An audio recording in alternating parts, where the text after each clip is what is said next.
pecel ayam, Cak Mahmud, kisah Wasis dan Galih.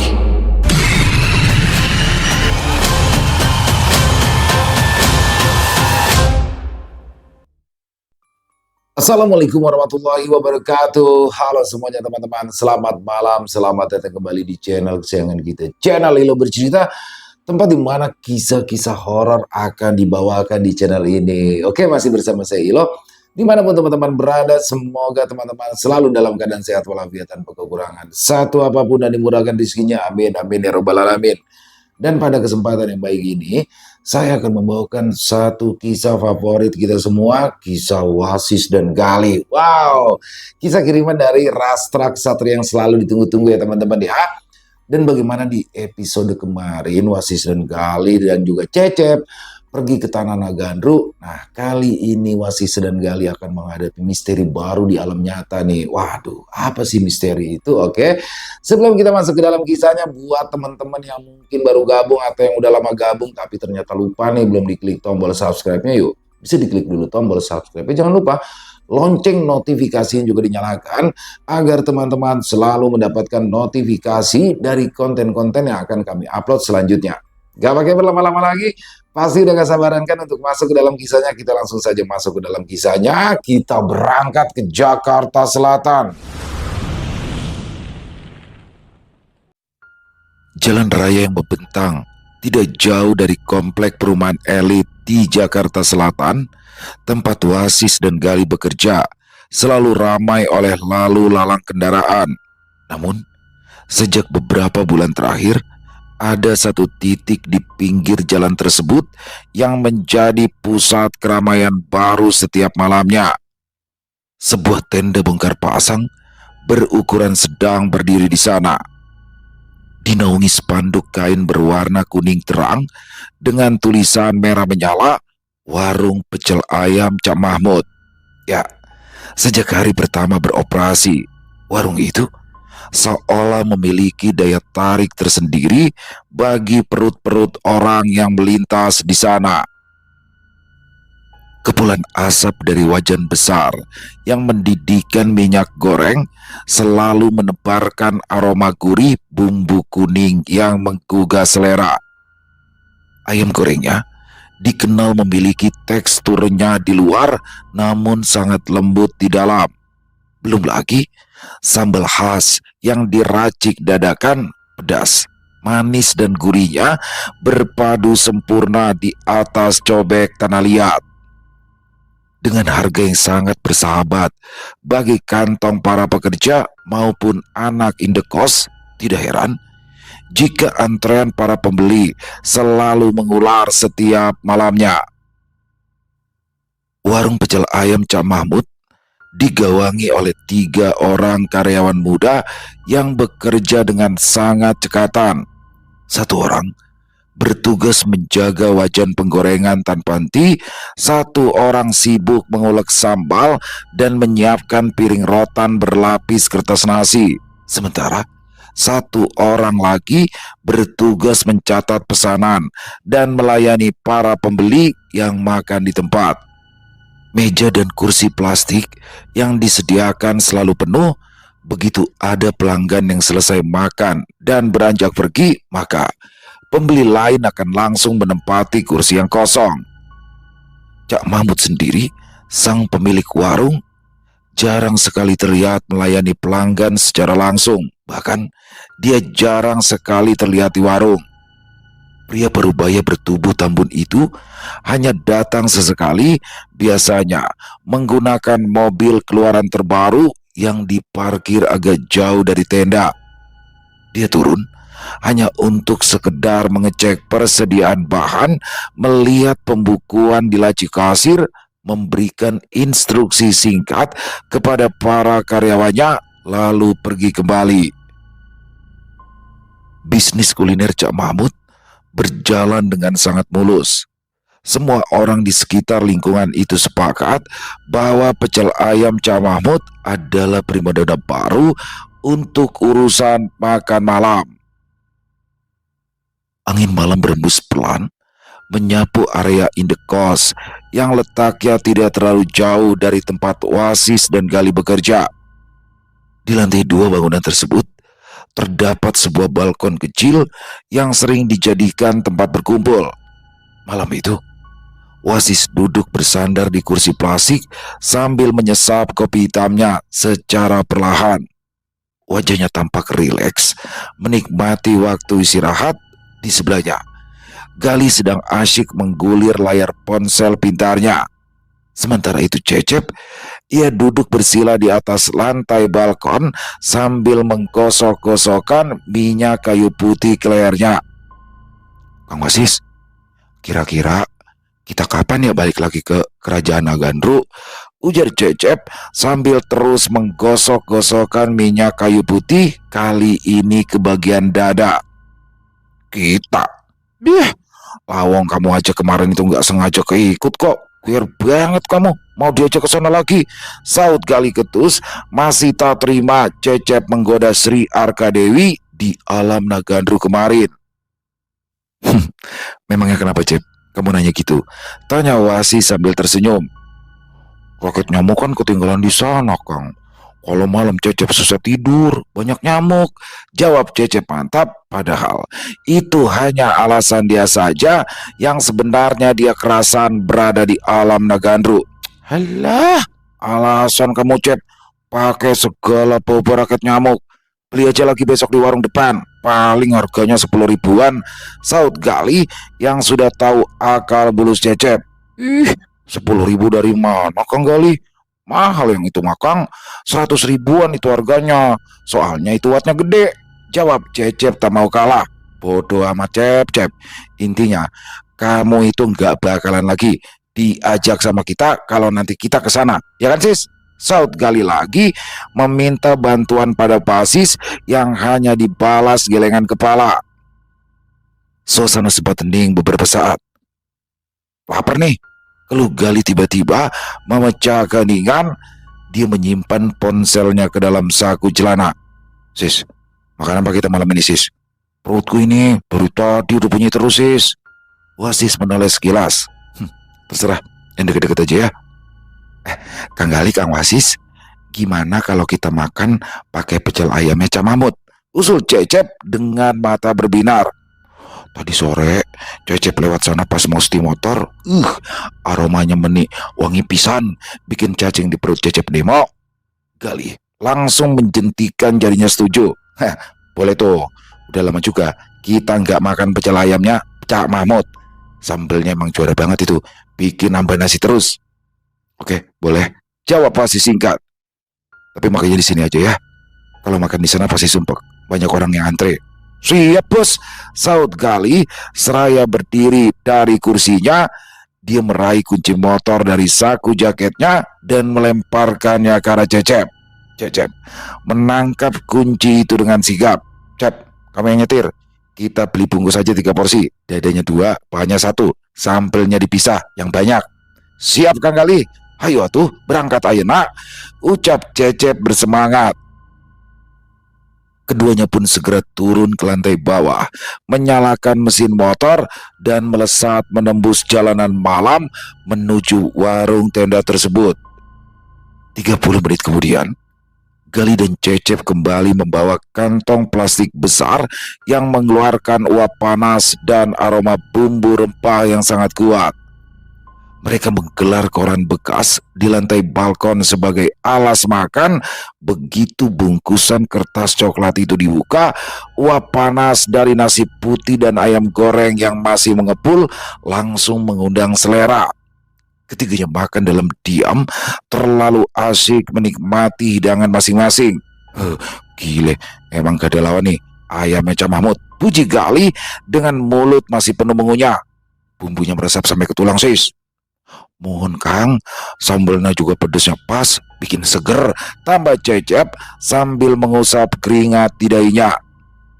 Wasis sendiri tidak banyak berkomentar.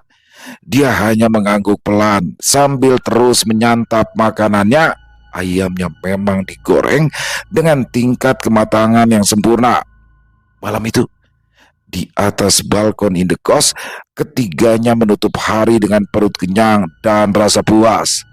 Tidak ada pikiran lain selain rencana untuk segera tidur dan bersiap menghadapi rutinitas kerja esok hari.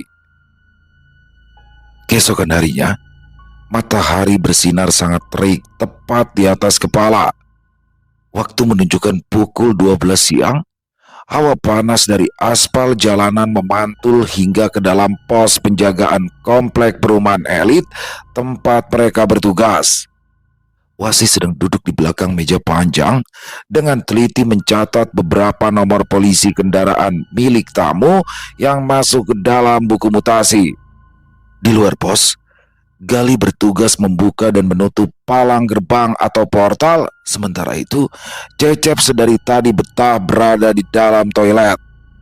Tak lama kemudian, sebuah mobil sedan berwarna merah metalik perlahan menepi dan berhenti tepat di depan palang gerbang.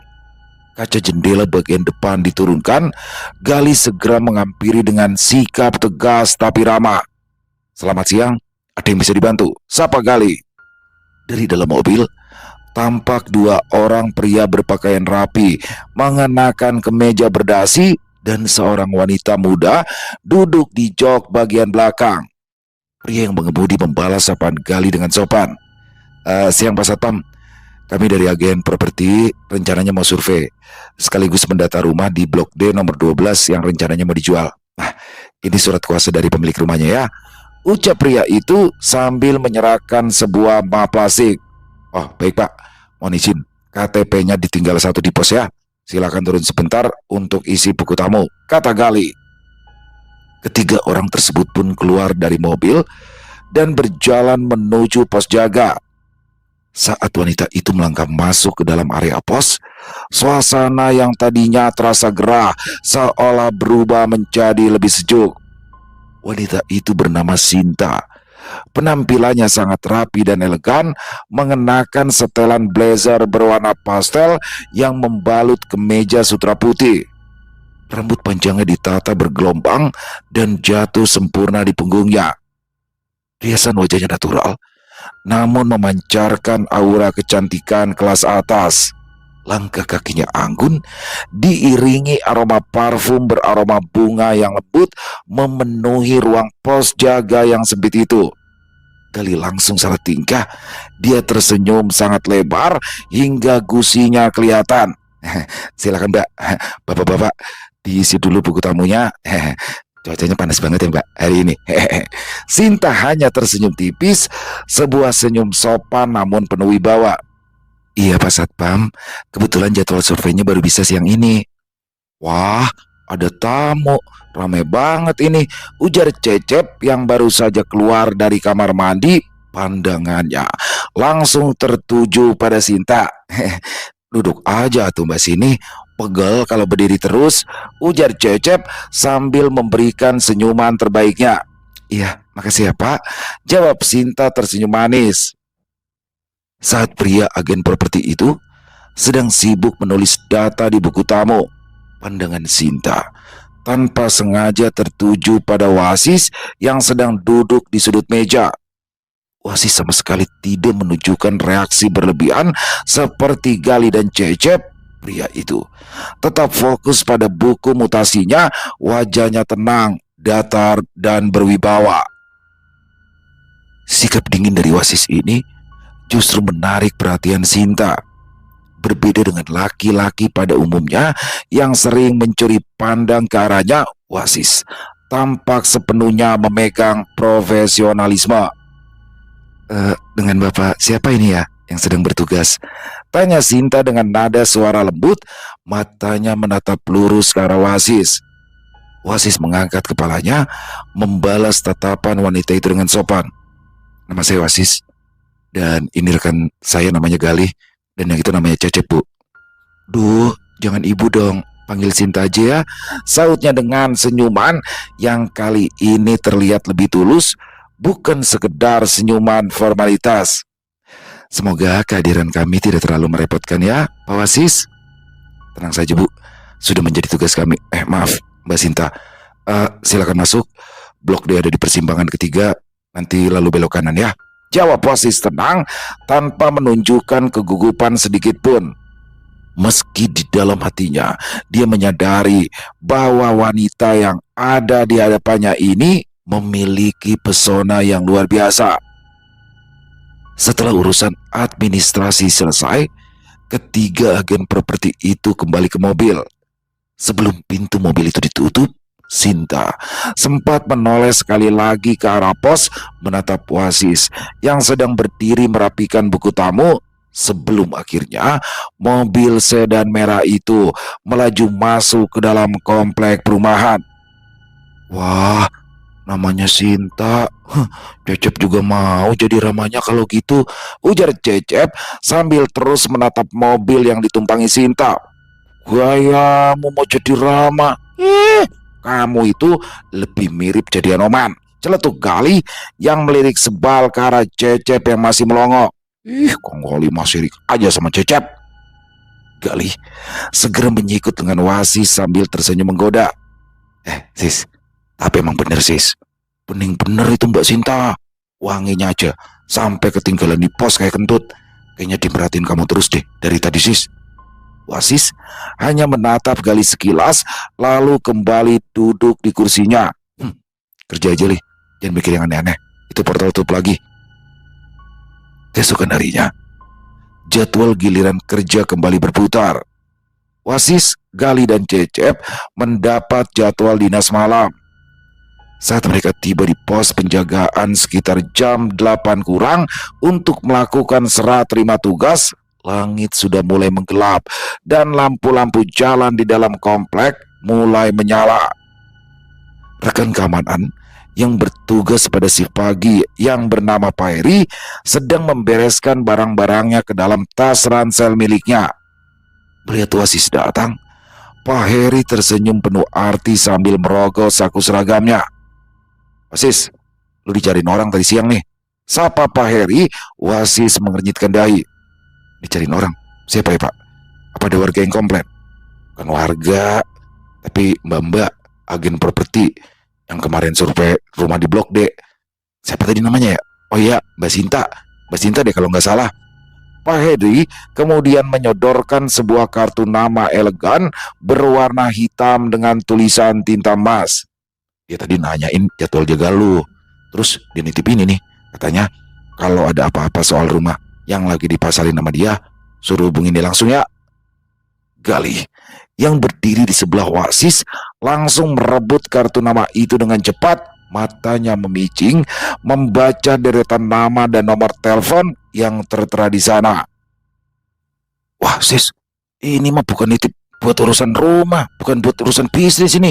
Ini tuh ngasih lampu hijau, ngasih kode deh sis. Gali bersorak heboh sambil menyikut dengan Wasis. Dan Kang Wasis diam-diam menghanyutkan. Pakai ilmu apa sih Kang sampai Mbak Sinta bisa kayak gitu? Ajarin Cecep atuh. Ilmu apa sih Cep? Jawab Wasis yang segera mengambil kartu nama itu dari tangan Gali. Wajahnya yang biasa tenang kini sedikit memerah, namun ia berusaha keras menyembunyikan rasa malunya dengan memasang ekspresi datar. Jangan berlebihan Li, Cep. Ini murni urusan bisnis, urusan kerjaan. Lak Wasis seraya menyelipkan kartu nama tersebut ke dalam saku kemeja seragamnya dengan gerakan pelan, seolah tidak ingin merusak sudut kartu tersebut. Malam itu berjalan seperti biasa. Menjelang pukul 9 malam, rasa lapar mulai menyerang. Tanpa perlu banyak berdebat, mereka bertiga kembali sepakat untuk memesan makan malam dari tempat yang sama. Cep, berangkat beli pecel ayam camamut lagi. Bumbunya minta dibanyakin, sambelnya juga, perintah Gali. Siap Kang. Cecep juga dari tadi udah ngebayangin sambelnya dari warung pecel ayam camamut. Jawab Cecep antusias sambil menyalakan motor operasional. Malam itu di dalam pos jaga, mereka kembali menikmati lezatnya pecel ayam camamut. Rasanya tetap konsisten, gurih, renyah, dan pedasnya membuat mereka tidak pernah bosan meski sudah menyantapnya 2 hari berturut-turut. Hari Sabtu, adalah hari yang cukup melelahkan bagi regu jaga Wasis. Mereka mendapat jadwal dinas panjang mulai dari pagi hari hingga harus aplus atau serah terima pada pukul 8 malam. Sekitar pukul 4 sore, di saat lalu lintas warga yang keluar masuk perumahan sedang lengang, sebuah taksi biru menepi di depan gerbang. Ketika kaca mobil belakang taksi turun, menampilkan wajah Sinta yang tersenyum ramah. "Selamat sore, Pak Wasis, Pak Gali," sapa Sinta lembut. Hari ini penampilannya sedikit lebih santai, namun tetap terlihat berkelas. Ia mengenakan blus lili dan celana bahan berwarna krem. "Selamat sore Mbak Sinta, mau survei ke rumah Blok D itu lagi ya?" "Tumben naik taksi," tanya Gali yang kali ini membiarkan Wasis berdiri lebih dekat ke arah taksi biru. "Iya nih, lagi males banget setir mobil sendiri. Lagian saya juga cuma mau pasang banner tanda dijual di pagar rumahnya deh. Kebetulan rekan-rekan saya lagi libur, jadi saya harus pasang sendiri deh," jawab Sinta seraya menunjukkan gulungan banner di tangannya. "Wah, biar kami bantu pasangin aja Mbak, kasihan kalau Mbak Sinta harus panas-panasan," tawar Gali dengan sigap yang langsung memberi syarat mata pada Wasis. "Ya kan sis, biar si Wasis saja yang nemenin ke sana sekalian patroli sore." Wasis hanya berdempelan, dia tidak menolak. Setelah banner itu terpasang dengan bantuan Wasis, Sinta tidak langsung pulang. Dia justru mampir ke pos penjagaan. Wanita itu duduk di bangku panjang yang ada di teras pos, mengejak Wasis, Gali dan Cecep mengobrol santai. Meskipun terlihat berasal dari keluarga kalangan menengah ke atas, Sinta sama sekali tidak canggung duduk di pos satpam yang sempit itu. Obrolannya mengalir cerdas, sesekali ia melempar lelucon yang membuat suasana menjadi hangat. Namun, dari gestur tubuh dan tatapannya, sangat jelas bahwa seluruh perhatian wanita cantik itu tertuju pada Wasis. Ia banyak bertanya tentang latar belakang Wasis, jadwal kerjanya, hingga kesibukannya di luar jam dinas.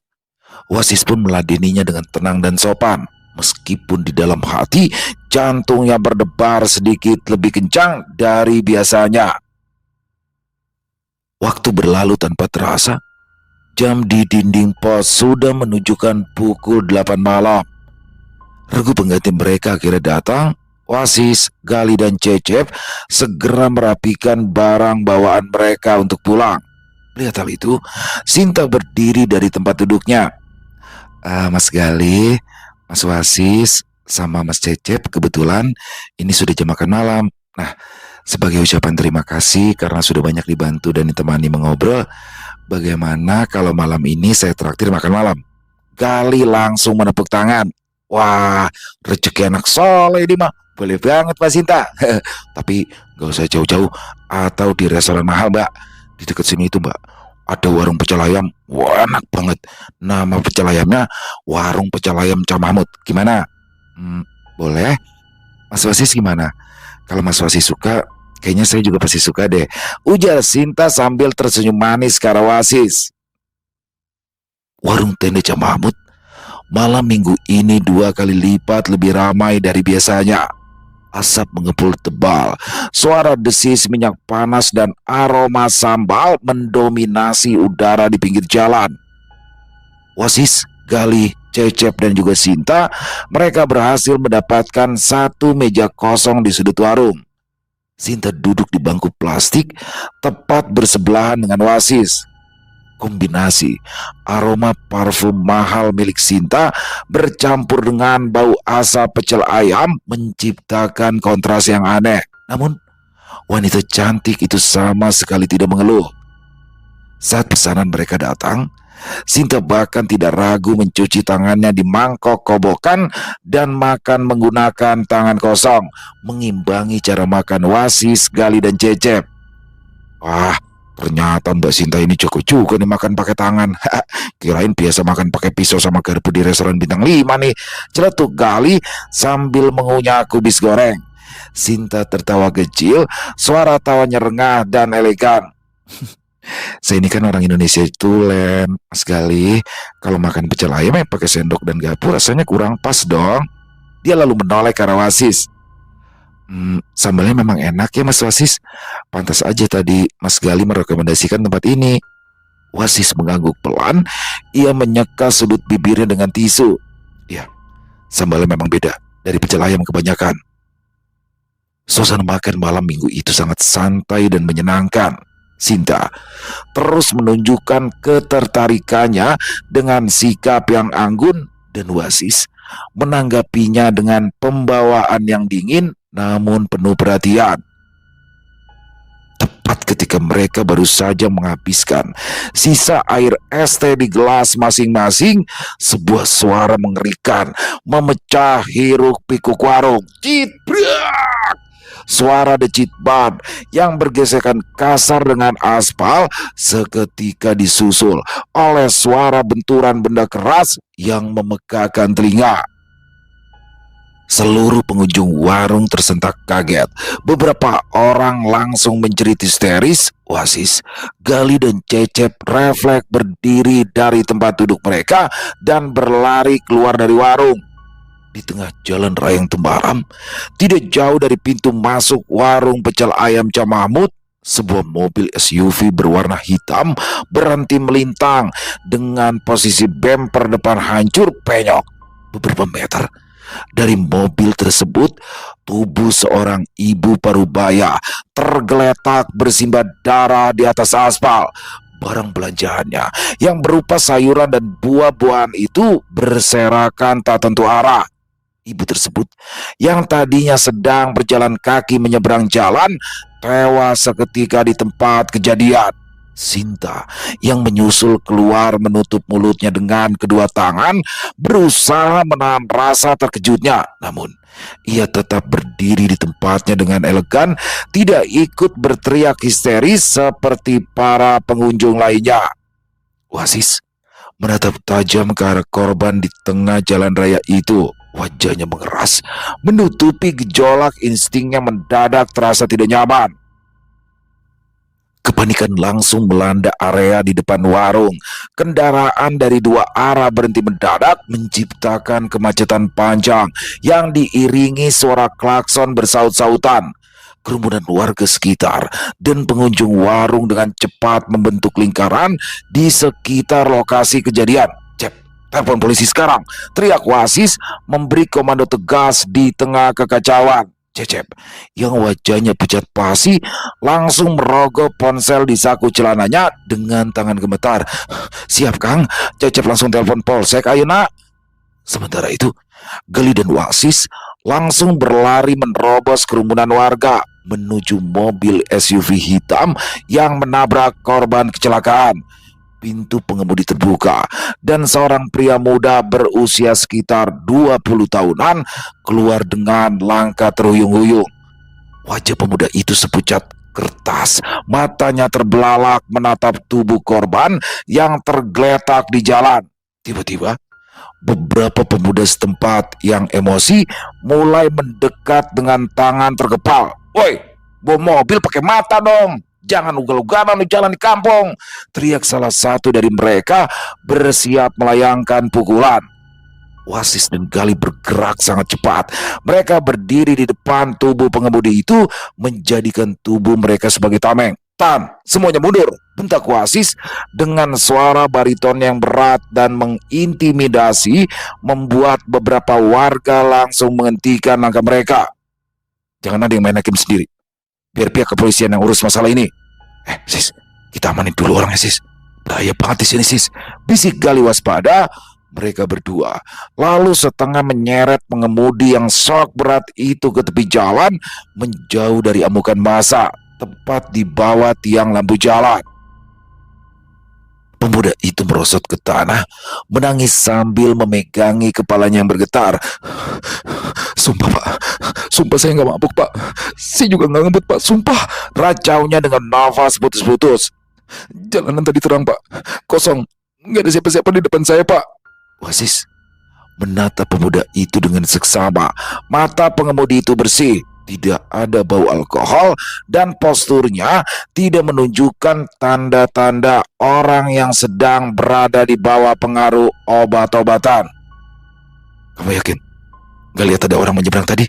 Tanya Wasis pelan namun menuntut. Pemuda itu menggeleng kuat. Gak ada, Pak, gak ada.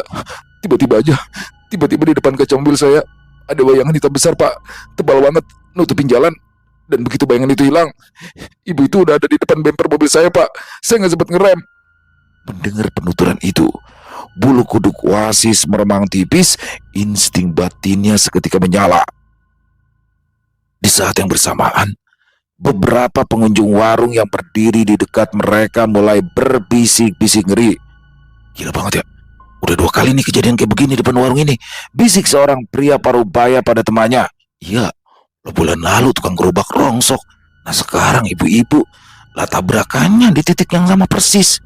Wasis memutar kepalanya, menatap lurus ke arah jalanan di depan warung pecel ayam Cak Mahmud yang terpal kuningnya berkibar ditiup angin malam. Ada sesuatu yang jauh lebih gelap, dingin, dan pekat yang mengelilingi tempat itu, sesuatu yang lapar dan baru saja memakan korban. Tak lama kemudian, sirine mobil patroli polisi terdengar memecah keheningan malam. Petugas kepolisian datang dengan sigap, segera memasang garis polisi dan mengamankan lokasi kejadian serta sang pengemudi. Setelah memberikan keterangan singkat sebagai saksi yang mengamankan situasi pertama kali, Wasis, Gali, dan Cecep akhirnya bisa sedikit bernafas lega. Wasis berjalan menghampiri Sinta yang masih berdiri di tepi jalan. Meski wajahnya sedikit pucat, setelah melihat kecelakaan maut secara langsung, wanita cantik itu tetap berdiri dengan postur tubuh yang tegak dan elegan. Mbak Sinta, ini sudah larut malam dan situasinya tidak kondusif, ucap Wasis dengan nada lembut namun tegas. Biar saya antar Mbak pulang sekarang ya. Sinta menatap mata Wasis. Di balik sikap dingin pria itu, ada rasa tanggung jawab dan perlindungan yang sangat kuat. Sinta mengangguk pelan. Iya Mas Wasis, makasih ya. Lih, aku pinjam motormu ya, ujar Wasis yang langsung disambut antusias oleh Gali. Ya, Gali senang melihat Wasis mulai dekat dengan Sinta. Perjalanan menuju rumah Sinta dihabiskan dalam keheningan yang nyaman. Wasis mengemudikan motor hitam milik Gali dengan tenang, sementara Sinta duduk di jok belakang, tangannya memegang pinggang Wasis, lalu tak lama kemudian mulai memeluknya. Wasis sempat melirik sebentar ke arah tangan Sinta, tapi akhirnya ia membiarkan saja. Sepanjang perjalanan, jantung Wasis berdegup kencang. Tidak ada gombalan murahan atau usaha dari Wasis untuk mencari celah merayu, dan justru sikap gentleman itulah yang membuat Sinta semakin terkesan. Setelah memastikan Sinta masuk ke dalam rumahnya dengan aman, Wasis segera memacu motor untuk kembali ke kamar indekosnya. Sesampainya di balkon kos, Gali dan Cecep terlihat sedang duduk di balkon kos menunggu Wasis dengan wajah tegang. Ya, mereka tegang menunggu kabar apakah Wasis hanya sekedar mengantar Sinta atau lebih, dan juga tegang atas kejadian di depan warung tadi yang masih membekas di pikiran mereka. Setibanya, Wasis langsung masuk ke dalam kamar mencuci muka, setelahnya kemudian duduk bergabung di tengah Gali dan Cecep. Ada yang gak beres, ucap Wasis tiba-tiba memecah keningan, matanya menatap tajam ke arah jalanan. Waduh, gak beres gimana sis? Mbak Sinta itu udah punya suami ya ternyata ya? Terus kamu tadi dilabrak sama suaminya, ya kan? Tanya Gali penasaran. Bukan Li, jawab Wasis mendengus kesal. Wah, pasti ini mah orang tuanya Teh Sinta gak ngerestuin, karena Kang Wasis kan pakai seragam satpam ngantrinya. Duh, harus sama Kang Wasis tadi pulang dulu ganti baju yang keren, sambung Cecep merasa prihatin. Waduh sis, kalau kayak gitu ya kamu gak boleh nyerap gitu aja dong. Kamu itu harus bisa Ambil hati orang tuanya Mbak Sinta, kata padeku. Cinta sejati itu harus diperjuangkan sampai titik darah penghabisan, saut Gali menggebu-gebu. Sinta baik-baik aja. Tadi sudah aku antar sampai depan rumahnya. Yang aku maksud nggak beres itu kejadian kecelakaan tadi di depan warung pecel ayam Cak Mahmud, jawab Wasis mendengus kesal mendengar pertanyaan-pertanyaan aneh dari Gali dan Cecep. Wah, maksudnya gimana sis? Oh, yang nabrak itu sengaja gitu. Dia lagi nyari tumbal ya sis? Tanya Gali kebingungan. Bukan yang nabrak. Wasis menggeleng pelan. Kecelakaan tadi itu bukan kecelakaan biasa. Ada energi gelap yang sengaja menutup pandangan sopirnya. Ini murni jebakan tumbal. Lih, aku ingin Braga Sukma ke depan warung pecel ayam Cak Mahmud malam ini juga. Mendengar kata tumbal dan Braga Sukma, Cecep langsung memeluk bantal gulingnya rat-rat.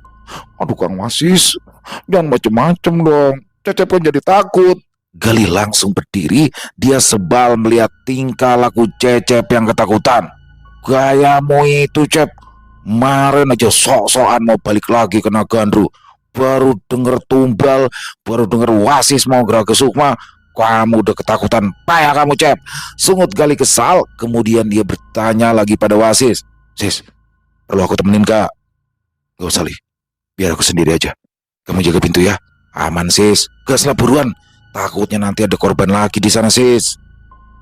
Wasis mengangguk.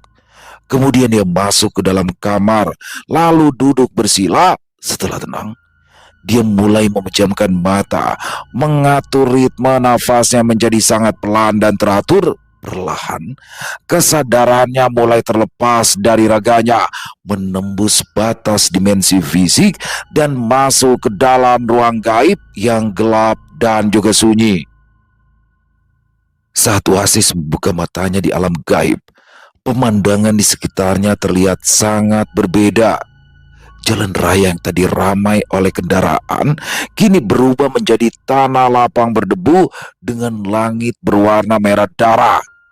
Di tempat yang seharusnya menjadi warung tenda pecel ayam Cak Mahmud, kini berdiri sebuah meja yang dipenuhi tulang belulang dan darah yang mengering. Asap tebal berwarna hitam pekat mengepul dari meja tersebut, menebarkan aroma busuk yang sangat menyengat, bukan lagi aroma gurih ayam goreng. Wasis berjalan mendekati aspal jalan raya tempat kecelakaan tadi terjadi. Dan benar saja, di atas jalan raya itu terdapat benang-benang halus yang membentuk sebuah jaring gaib berwarna hitam yang membentang luas. Jaring itulah yang menutupi pandangan siapa saja yang melintas, menciptakan ilusi ruang kosong yang berujung pada maut. Jadi ini cara mau mencari makan, gumam Wasis dingin. Tiba-tiba saja terdengar suara geraman rendah yang menggetarkan udara di sekelilingnya. Dari balik kepulan asap hitam di altar muncullah sosok mengerikan yang membuat udara terasa membeku. Makhluk itu memiliki tubuh manusia yang sangat besar dan berotot, dengan kulit berwarna merah kehitaman yang dipenuhi urat-urat menonjol. Namun kepalanya adalah kepala seekor kambing jantan raksasa dengan tanduk melengkung tajam dan mata yang menyala merah seperti bara api. Di tangannya, dia menggenggam sebuah gada besi yang bergerigi. Inilah wujud asli dari jin pesugihan Cak Mahmud. Makhluk berkepala kambing itu menggeram marah melihat ada sosok manusia yang berani mencampuri urusannya.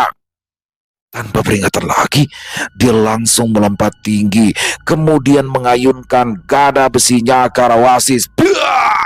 Gada itu menghantam tanah tempat Wasis berpijak hingga hancur berantakan. Namun Wasis sudah lebih dulu melesat ke udara.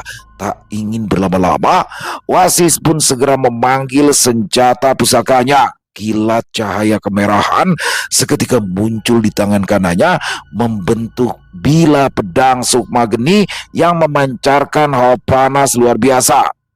Pertarungan sengit itu pun pecah. Makhluk pesugihan itu mengayunkan gadanya dengan kekuatan brutal. Namun, Wasis bergerak sangat lincah, menangkis setiap hantaman dengan pedang sukma geni. Percikan api menyambar ke segala arah setiap kali kedua senjata itu berbenturan. Makhluk laknat, berhentilah merenggut nyawa orang tidak bersalah, teriak Wasis. Dia memusatkan seluruh energi batinnya pada bilah pedang sukma geni. Bilah pedang itu mulai menyala semakin terang, memancarkan sinar kuning kemasan saat jin berkepala kambing itu kembali mengayunkan gadanya secara membabi buta. Wasis menunduk menghindari serangan, lalu dengan gerakan kilat, dia menusukkan pedang sukma geni tepat ke jantung makhluk tersebut. Jin pesugihan itu menjerit dengan suara melengking yang memekakan telinga. Api dari pedang sukma geni merambat cepat dari dalam dadanya, membakar seluruh tubuh gaibnya hingga menjadi abu. Jaring-jaring gaib yang ada di jalan raya itu seketika luruh dan lenyap tanpa bersisa. Energi gelap yang menyelimuti tempat itu langsung sirna seketika. Beberapa hari setelah malam kejadian tersebut, kehidupan berjalan normal kembali. Jalan raya di depan warung Cak Mahmud tidak lagi terasa mencekam atau angker. Sore itu di pos penjagaan, Gali baru saja kembali dari warung tenda tersebut dengan menenteng 3 bungkus pecel ayam. Wajahnya tampak kebingungan saat meletakkan bungkusan itu di atas meja. "Sis, aku ini masih nggak habis pikir deh," kata Gali sambil menggaruk-garuk kepalanya yang memang gatal. "Kamu itu kan bilang kalau jin pesugihan Cak Mahmud udah kamu bantai habis di alam gaib. Terus kenapa warungnya masih buka aja? Malah makin sore makin rame aja yang ngantri. Ayamnya juga rasanya masih sama enaknya. Bukannya kalau pesugihan itu hancur, usahanya juga ikutan bangkrut ya, Sis?" Wasis tersenyum tipis. Ia membuka karet bungkusan nasinya dengan tenang. "Pesugihan Cak Mahmud tidak terhubung dengan warung pecel ayam itu, Lih." "Waduh, kok bisa gitu, Kang Wasis? Terus gimana ceritanya?" Cecep ikut menimpali, memajukan kepalanya karena penasaran. "Warung pecel ayam ini sebenarnya bersih, tidak pakai penglaris ludah jin atau semacamnya," jelas Wasis. "Ayamnya itu enak dan juga sambalnya sedap, karena karyawannya memang jago masak dan bumbunya pas. Warung pecel ayam ini murni, cuma jadi kamuflase atau kedok." Gali mengernyit. Kamuflase? Kamuflase gimana sih, Sis?" "Jadi begini, Cak Mahmud itu mendapatkan uang dari ritual pesugihannya langsung.